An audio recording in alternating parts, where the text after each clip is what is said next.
হিন্দু ধৰ্মত শিৱলিংগক পূজা কৰা হয় বা শিৱক পূজা কৰাটো বহুতেই মহত্বপূৰ্ণ বুলি কোৱা হয়। লিংগক ভগৱান শিৱৰ ৰূপত চোৱা হয় আৰু তেওঁক পূজা অৰ্চনা কৰা হয়। কিন্তু প্ৰায়ে এই প্ৰশ্নটো সকলোৰে মনত উদয় হয় যে শিৱলিংগ উৎপত্তি কেনেকৈ হ'ল আৰু কিয় হ'ল? শিৱলিংগ হ'ল শিৱৰ প্ৰতীক। তেওঁৰ জ্ঞান আৰু জ্যোতিক এই লিংগই প্ৰতিনিধিত্ব কৰে।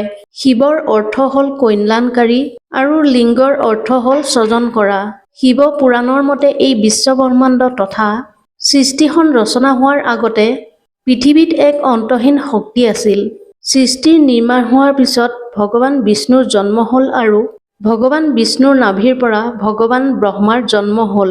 যোগনিদ্ৰাত নিমগ্ন বিষ্ণুৰ নাভিকমলৰ পৰা জন্ম লাভ কৰি ব্ৰহ্মাই নিজৰ জন্ম ৰহস্য উদ্ঘাটন কৰিবৰ বাবে বিষ্ণু নাভি পদ্মনলাৰ ওপৰলৈ 100 বছৰ আৰু নলাৰ তলৰ ফালে 100 বছৰ পৰিভ্ৰমণ কৰিও পদ্মনলাৰ অন্ত নোপোৱা হেতু আকাশবাণী অনুসৰি 12 বছৰ তপস্যা কৰাৰ পিছত বিষ্ণুৱে তেওঁক ভৰ্ৎসনা কৰে। ইয়াৰ পৰিণতিত ব্ৰহ্মা আৰু বিষ্ণুৰ মাজত ভয়ংকৰ যুদ্ধৰ আৰম্ভ হ'ল। দুয়ো ইজনে সিজনতকৈ অধিক শক্তিশালী বুলি ভাবিবলৈ ধৰিলে আৰু দুয়োৰে অপমান কৰিবলৈ আৰম্ভ কৰিলে। যেতিয়া দুয়োৰে বিবাদ অধিক বাঢ়িবলৈ আৰম্ভ কৰিলে, তেতিয়া অগ্নিজালৰে সাঙুৰি থকা এটা জ্যোতিলিংগ ভগৱান বিষ্ণু আৰু ভগৱান ব্ৰহ্মাৰ মাজত আহি স্থাপিত হ'লহি। দুয়ো চিন্তিত হৈ পৰিল। দুয়ো সেই জ্যোতিলিংগটোৰ ৰহস্য বুজিব পৰা নাছিল। ব্ৰহ্মা আৰু বিষ্ণু দুয়োৱে যুদ্ধৰ পৰা নিবৃত্ত হৈ সেই লিংগ নিৰ্ণয় কৰিবলৈ উদ্যত হ'ল।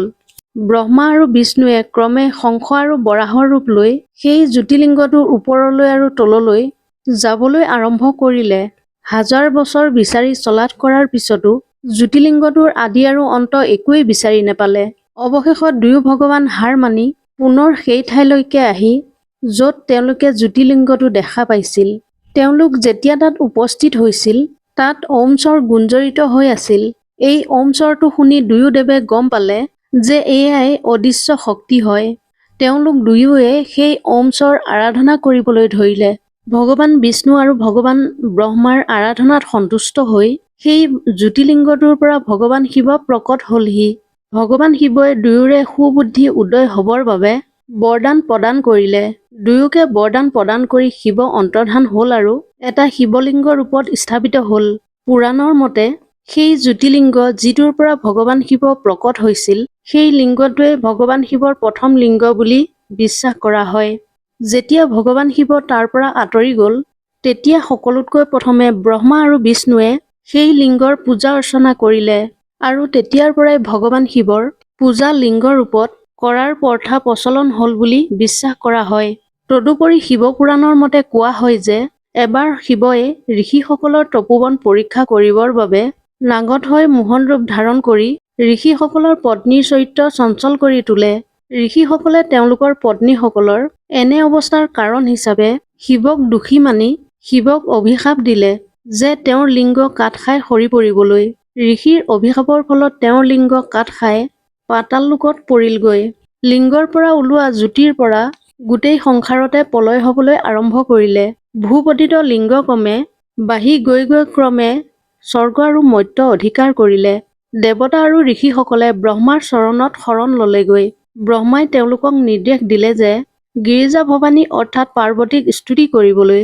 সকলো দেৱতা দেৱী পাৰ্বতীৰ ওচৰলৈ গ'ল আৰু তেওঁক এই সমস্যাটোৰ সমাধান কৰিবলৈ প্ৰাৰ্থনা কৰিবলৈ ধৰিলে। দেৱতা আৰু ঋষিসকলৰ স্তুতিত সন্তুষ্ট হৈ পাৰ্বতীয়ে যোনি ৰূপ গ্ৰহণ কৰি শিৱলিংগ ধাৰণ কৰিলে।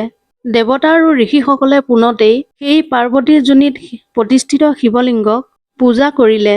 তেতিয়াৰ পৰাই এইটো বিশ্বাস কৰা হয় যে শিৱলিংগৰ তলৰ অংশটোত পাৰ্বতীৰ যোনিভাগ বিৰাজমান হৈ আছে। শিৱপুৰাণত শিৱৰ 64টা ৰূপৰ বিষয়ে বৰ্ণনা কৰা হৈছে আৰু প্ৰত্যেক ৰূপৰে এক বিশেষতা আৰু এক ৰহস্যময় কাহিনী আছে। যদি আপোনালোকৰ ভিডিঅ'টো ভাল লাগিল তেনেহ'লে চেনেলটো ছাবস্ক্ৰাইব কৰিবলৈ নাপাহৰিব। ধন্যবাদ।